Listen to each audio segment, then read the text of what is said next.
Si Jesus. I came that they may have life and have it abundantly. Ulitin ko po yun.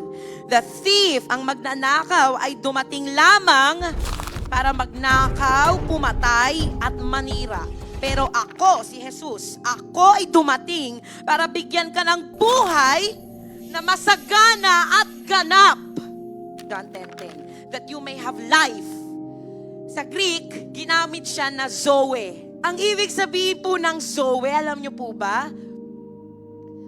Life, hindi lang life na hiningang physical.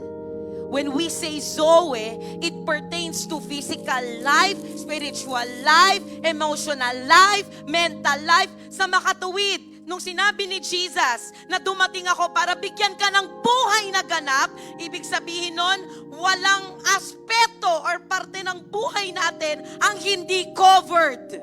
Dahil siya mismo yung Zoe. Siya mismo yung life.